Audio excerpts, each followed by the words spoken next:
জেলা ম্যাজিস্ট্রেট একটি সরকারি গাড়িতে করে যাচ্ছিলেন। পথে তার তালাকপ্রাপ্তা স্ত্রীর সাথে আম বিক্রির দেখা হলো। এরপর যা ঘটল তা ছিল এক প্রখর জুন মাসের সন্ধ্যা। আকাশে ধূসর মেঘ ভেসে বেড়াচ্ছিল, আর শহর থেকে গ্রামের রাস্তায় গরম বাতাস ধুলো উড়াচ্ছিল। সাদা সরকারি গাড়িটি মহাসড়ক ধরে তীব্র গতিতে ছুটে আসছিল। গাড়ির ভেতরে ছিলেন জেলা ম্যাজিস্ট্রেট অনিল শর্মা। ৪০ বছর বয়সী অনিল শর্মা পুরো জেলায় একজন সৎ এবং কঠোর কর্মকর্তা হিসেবে পরিচিত ছিলেন। তার সাদা এমব্রয়ডারি করা শার্ট, গম্ভীর মুখ আর চোখে কর্তৃত্বপূর্ণ শীতলতা। কিন্তু সেই শীতলতার আড়ালে লুকিয়ে ছিল এমন এক নীরবতা যা কারো কাছেই অজানা ছিল। তার একটি সরকারি বাংলো, পদ এবং সম্মান ছিল, কিন্তু তার জীবনে কোনো আপনজনের অনুভূতি ছিল না। ৫ বছর আগে একটি সম্পর্ক ভেঙে যাওয়ায় তার ভেতরে এমন এক শূন্যতা তৈরি হয়েছিল যা তিনি কাজ আর দায়িত্ব দিয়ে ঢেকে রাখলেও পূরণ করতে পারেননি। সে চালক রামপাল গাড়ি চালাচ্ছিলেন এবং পেছনের আসনে থাকা একজন নিরাপত্তা রক্ষী রাস্তার দিকে নজর রাখছিলেন। হঠাৎ অনিলের চোখ পড়ল রাস্তার ধারের একটা ছোট বাজারের ওপর। সেখানে একটা ত্রিপলের নিচে বেশ কয়েকজন আম বিক্রি করছিল। কারো কাছে ছিল পাকা দশেরি আম, কারো কাছে ল্যাংড়া, কিন্তু অনিলের দৃষ্টি হঠাৎ একটা মুখের ওপর আটকে গেল। মুহূর্তের জন্য যেন তার হৃৎপিণ্ডটা থেমে গেল।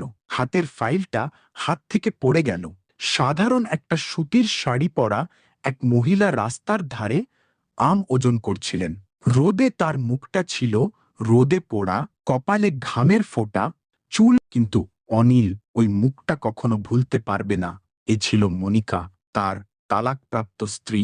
সেই মনিকা যাকে সে একসময় ভালোবাসত, সেই মনিকা যার সঙ্গে সে তাদের ৭ ব্রতের সময় সারা জীবন একসঙ্গে কাটানোর প্রতিজ্ঞা করেছিল। সেই মনিকা যে এখন তার জীবন থেকে অনেক দূরে। অনিলের শ্বাস ভারী হয়ে নিচু কিন্তু কাঁপা গলায় সে বলল, রামপাল, গাড়িটা থামাও। সরকারি গাড়িটা রাস্তার পাশে থামল। নিরাপত্তারক্ষী যখন নামতে শুরু করল, অনিল হাত তুলে তাকে থামিয়ে দিল। আপনারা এখানেই থাকুন। সে ধুলোমাখা রাস্তা ধরে ধীরে ধীরে ত্রিপলটার দিকে এগিয়ে গেল। মনিকা তখনও তাকে দেখেনি। সে একজন ক্রেতার দিকে তাকিয়ে হাসছিল আর আম মাপছিল। সেই হাসিতে আনন্দের লেশমাত্র ছিল না। ওটা ছিল কেবল বাধ্যবাধকতা আর আত্মসম্মান। অনিল কয়েক পা এগিয়ে এসে থেমে গেল। পুরনো দিনগুলো তার চোখের সামনে ভেসে উঠল। কলেজে তাদের প্রথম দেখা, মনিকার উচ্ছল হাসি, পরিবারের বিরোধিতা সত্ত্বেও বিয়েটা, তারপর এল কাজের ব্যস্ততা, বাড়তে থাকা দূরত্ব, অহংকার, ঝগড়া, ভুল বোঝাবুঝি, এবং অবশেষে সেই দিনটা যেদিন একে অপরের দিকে না তাকিয়েই তারা আদালতের ডিভোর্সের কাগজে সই করেছিল। ঠিক তখনই মনিকা মুখ তুলে তাকালো। তার দৃষ্টি পড়ল অনিলের ওপর, যে তার সামনে দাঁড়িয়েছিল, আর অনিলের হাতটা মাঝ হাতে থমকে গেল। মনিকার চোখ দুটো বড় বড় হয়ে গেল। এক মুহূর্তে তার মুখের ভাব বদলে গেল, যেন ৫ বছর হঠাৎ করে তাদের সামনে এসে দাঁড়িয়েছে। কয়েক সেকেন্ডের জন্য তারা শুধু একে অপরের দিকে তাকিয়ে রইল। বাতাস বইছিল, কিন্তু সময় যেন থমকে গিয়েছিল। মনিকা প্রথমে তার দৃষ্টি নামালো। সে নিজেকে সামলে নিয়ে স্বাভাবিক স্বরে বলল, আমার আম লাগবে স্যার। ওই একটি শব্দ তীরের মতো অনিলের হৃদয়ে বিঁধে গেল। যে নারী একসময় তাকে নাম ধরে ডাকত, সে এখন তাকে স্যার বলে ডাকছে। অনিলের ঠোঁট শুকিয়ে গেল। সে মৃদুস্বরে বলল, মনিকা। মনিকা মুখের ভাব না বদলেই উত্তর দিল, এখানে ভালো আম পাওয়া যায়, তোমার যদি লাগে আমাকে জানিও। অনিল কিছু বলতে যাচ্ছিল, এমন সময় তার পেছনে একটি কালো এসইউভি এসে থামল। গাড়ি থেকে দুজন লোক নামল। দুজনের মুখেই ছিল ঔদ্ধত্য আর চোখে ছিল চাপ। তাদের মধ্যে একজন সোজা মনিকার কাছে এগিয়ে গিয়ে কর্কশ স্বরে বলল, তুমি আমাকে অনেক সময় দিয়েছ, আজ সন্ধ্যার মধ্যেই আমার টাকাটা লাগবে। মনিকার মুখ হঠাৎ ফ্যাকাশে হয়ে গেল। সে আতঙ্কে মাথা নিচু করল। অন্য লোকটি আমের ঝুড়িতে থাপ্পড় মারল।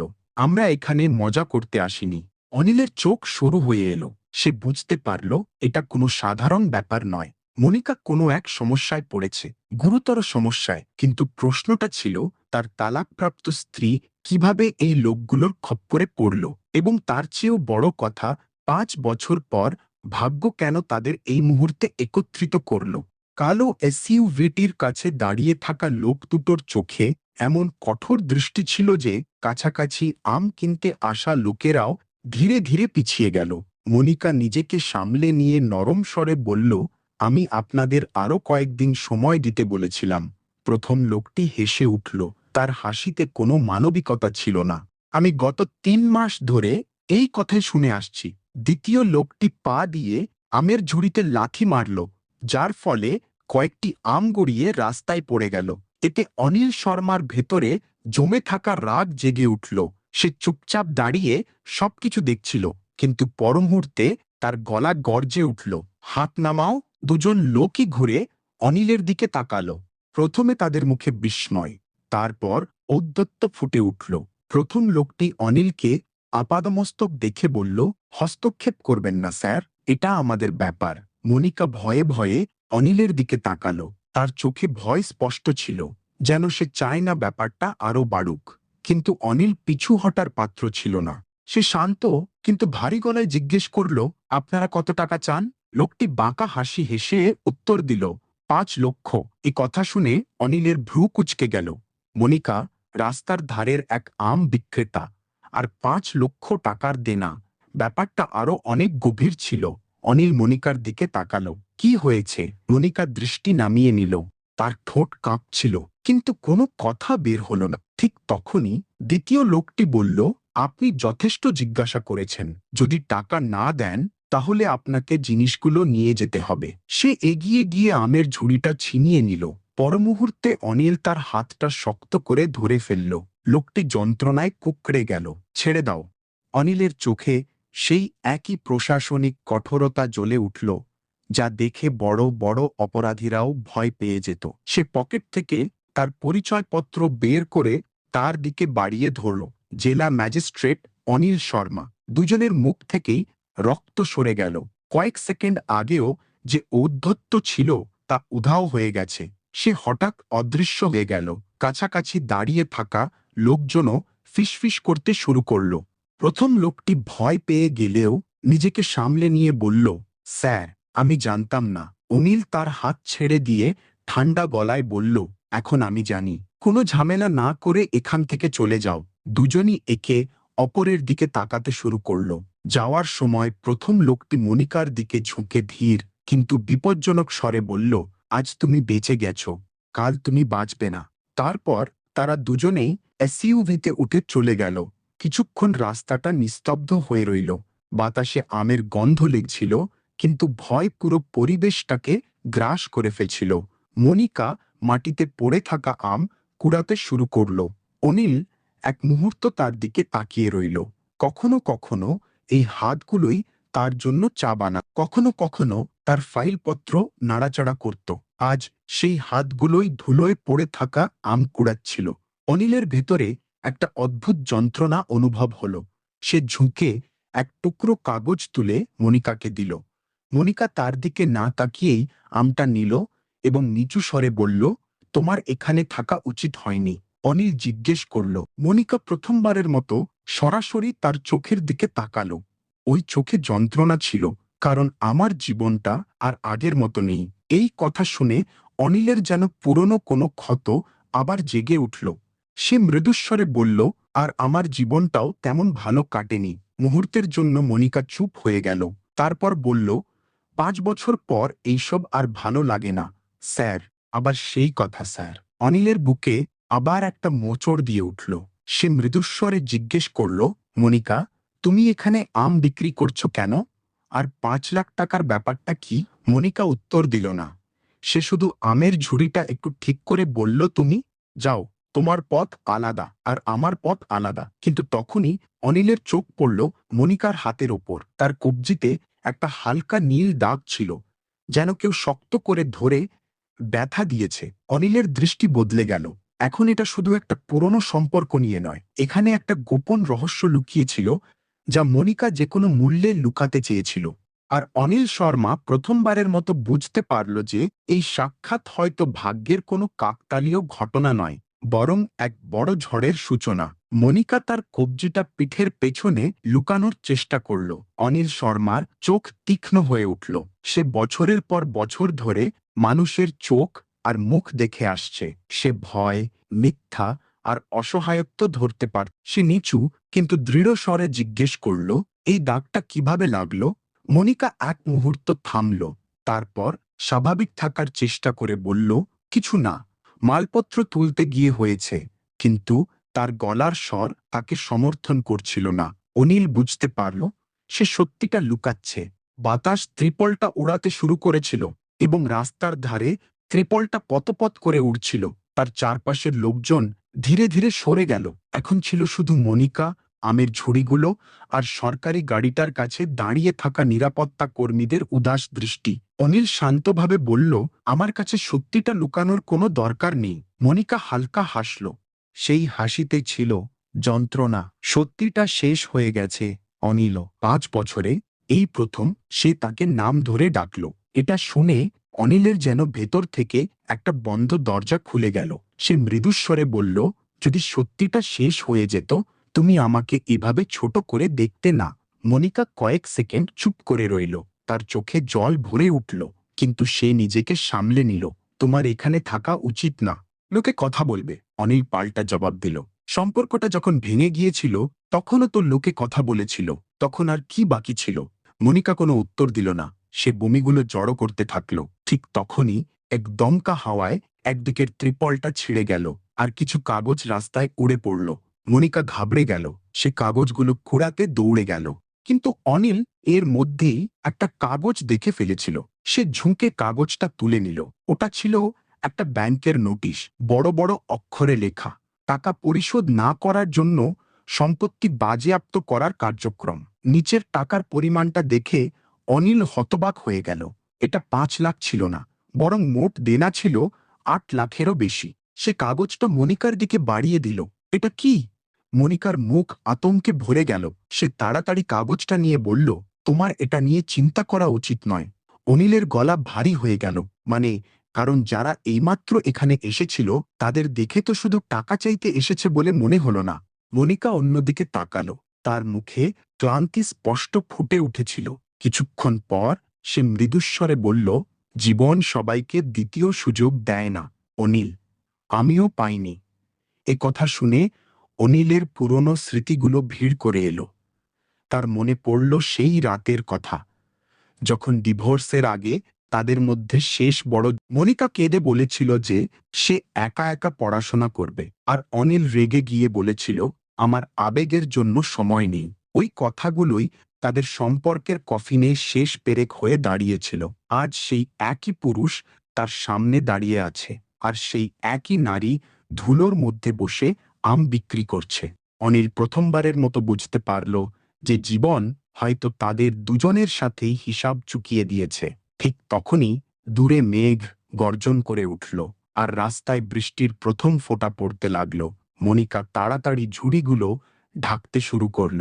অনিল একটিও কথা না বলে তাকে সাহায্য করতে যোগ দিল। হঠাৎ বৃষ্টির বেগ বেড়ে গেল। বাতাস বইতে লাগলো, আর কয়েক মিনিটের মধ্যেই রাস্তাটা ভিজে গেল।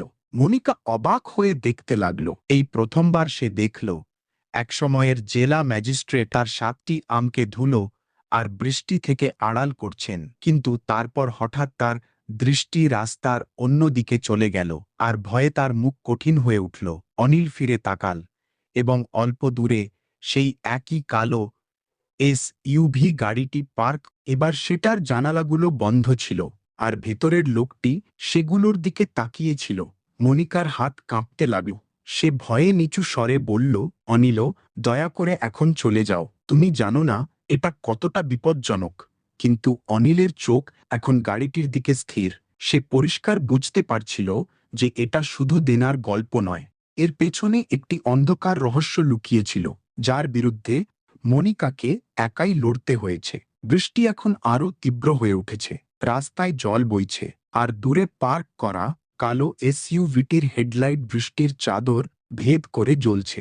ভয়ে মনিকার মুখ ফ্যাকাশে হয়ে গেল। সে দ্রুত আমের বোটাগুলো জড়ো করতে শুরু করল এবং কাঁপতে কাঁপতে বলল, অনিল, দয়া করে এখান থেকে চলে যাও। কিন্তু অনিল শর্মার চোখে অফিসারের ধৈর্য এবং দীর্ঘদিনের সম্পর্কের উদ্বেগ দুটোই উবে গিয়েছিল। সে শান্ত গলায় জিজ্ঞেস করল, এরা কারা?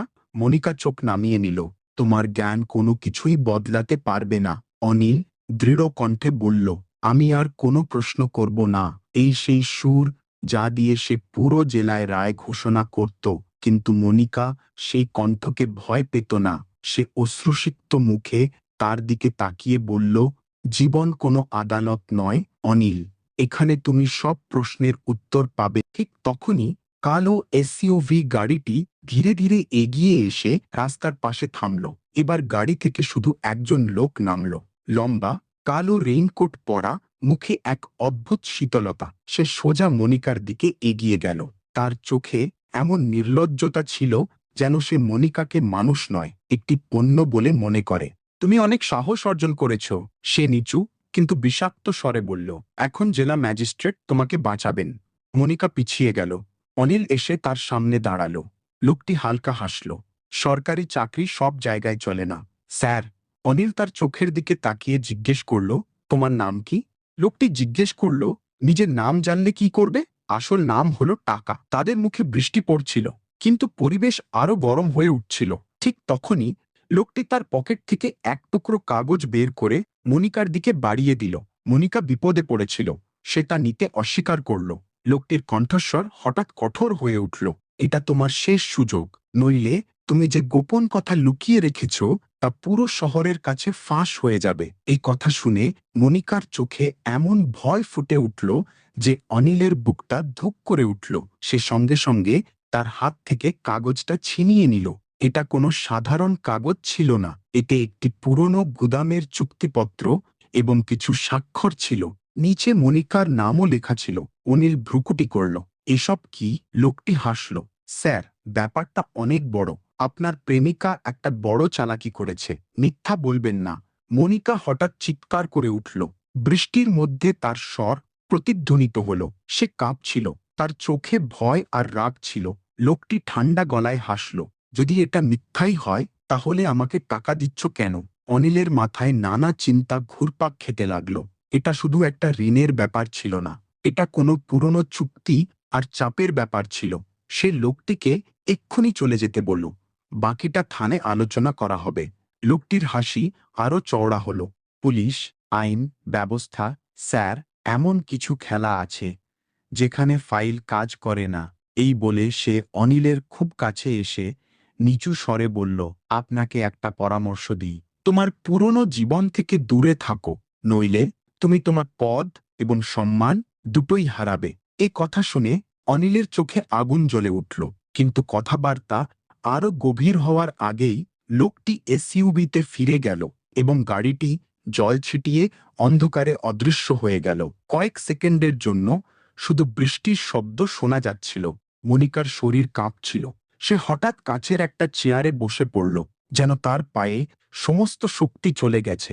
অনিল নরম স্বরে জিজ্ঞেস করল, মনিকা, সত্যিটা কি? মনিকা অশ্রুসিক্ত চোখে তার দিকে তাকালো। তার ঠোঁট কাঁপছিল এবং সে নরম স্বরে বলল, যেদিন আমাদের ডিভোর্স হয়েছিল ঠিক সেদিনই আমার জীবনে একটা ঝড় এসেছিল যা সবকিছু ধ্বংস করে দিয়েছিল। এই কথা বলার সাথে সাথে তার চোখের জল বৃষ্টির মধ্যে মিলিয়ে গেল এবং প্রথমবারের মতো অনিল শর্মা বুঝতে পারল যে যে গল্পটাকে সে তার জীবনের শেষ বলে মনে করেছিল তা হয়তো এক অত্যন্ত বিপজ্জনক মোড় নিয়ে তার কাছে ফিরে এসেছে। বৃষ্টি ধীরে ধীরে কমতে শুরু করল, কিন্তু বাতাসের উত্তেজনা আরো বেড়ে গিয়েছিল। মনিকা রাস্তার ধারের মিটমিটে হলুদ বাতির নিচে একটা চেয়ারে বসেছিল। আলো তার আঙুলগুলো কাঁপছিল। অনিল শর্মা তার সামনে এসে দাঁড়ালো। তার মধ্যে একই সাথে একজন অফিসারের সতর্কতা এবং অতীতের সম্পর্কের অস্বস্তি জেগে উঠেছিল। সে নিচু কিন্তু দৃঢ় কণ্ঠে কথা বলল, এবার সত্যিটা বলো মনিকা। সে বলল। মনিকা কয়েক মুহূর্ত চুপ করে রইল। তারপর ভেজা চুল পেছনে ঠেলে দিয়ে আর ভারী শ্বাস নিতে নিতে সে বলল, আমার ডিভোর্সের পর আমি শহর ছেড়ে চলে আসি। ভেবেছিলাম একটা নতুন জীবন শুরু করব, কিন্তু জীবন আমার জন্য অন্য কিছু লিখে রেখেছিল। তার গলায় একটা ভাঙা যন্ত্রণা ছিল। সে বলতে লাগলো, আমার এক ব্যবসায়ীর সাথে দেখা হলো। তার নাম বিক্রম শেঠ। বাইরে থেকে তাকে একজন বড় ব্যবসায়ী বলেই মনে হতো। তিনি বলেছিলেন যে তিনি ছোট ব্যবসাগুলোকে সাহায্য করেন। আমি ভাবলাম কঠোর পরিশ্রম করে নতুন কিছু শুরু করব। তিনি আমাকে ফলের ব্যবসায় বিনিয়োগ করার পরামর্শ দিলেন। অনিল মনোযোগ দিয়ে শুনছিল। মনিকার চোখ অন্ধকারে হারিয়ে গিয়েছিল। শুরুটা ভালোই ছিল, আমের ব্যবসা জমে উঠছিল, জীবনটা যে ভালোর দিকে এগোচ্ছে তাতে আমি খুশি ছিলাম। কিন্তু ধীরে ধীরে আমি বুঝতে পারলাম যে বিক্রমের আসল ব্যবসাটা অন্য কিছু ছিল। তার গুদামগুলো শুধু ফলের জন্য ব্যবহৃত হতো না। অনিলের মুখটা গম্ভীর হয়ে গেল। মনিকাও স্বীকার করতে বাধ্য হলো যে সে অবৈধ জিনিসপত্র লুকিয়ে রাখছিল। নকল ওষুধ, অবৈধ জিনিসপত্র আর এমন সব জিনিস যা জানতে আমার ভয় লাগছিল। অনিলের চোখ সরু হয়ে এলো। পুরো ব্যাপারটা পরিষ্কার হয়ে আসছিল। মনিকা বলল, যখন আমি সত্যিটা জানতে পারলাম আমি ওর সাথে সম্পর্ক ভেঙে দিতে চেয়েছিলাম, কিন্তু ততক্ষণে অনেক দেরি হয়ে গিয়েছিল। কিছু কাগজে আমার সই হয়ে গিয়েছিল, সেই একই কাগজগুলো যা সে আজ আমাকে দেখিয়েছে। বাতাসে বৃষ্টির পরের মাটির গন্ধ ভেসে বেড়াচ্ছিল, কিন্তু সেই গল্পের গন্ধে ভয় মিশেছিল। অনিল জিজ্ঞেস করল, তুমি পুলিশের কাছে যাওনি কেন? মনিকা হালকা হাসল। হাসিটা তিক্ত ছিল। সত্যিই তাই ছিল, কিন্তু অভিযোগ দায়ের করার আগেই আমি হুমকি পাই। ওরা বলেছিল আমি মুখ খুললে ওরা আমার জীবনটা নষ্ট করে দেবে। অনিলের ভেতরে রাগ ফুটতে লাগলো। আর তুমি এই সব কিছু একা সহ্য করেছ? মনিকার চোখ জলে ভরে গেল। আমি কার কাছে যেতাম? ডিভোর্সের পর আমি কাউকে বোঝা হতে চাইনি, এমনকি তোমাকেও না। এ কথা শুনে অনিলের পুরনো অপরাধ বোধ জেগে উঠল।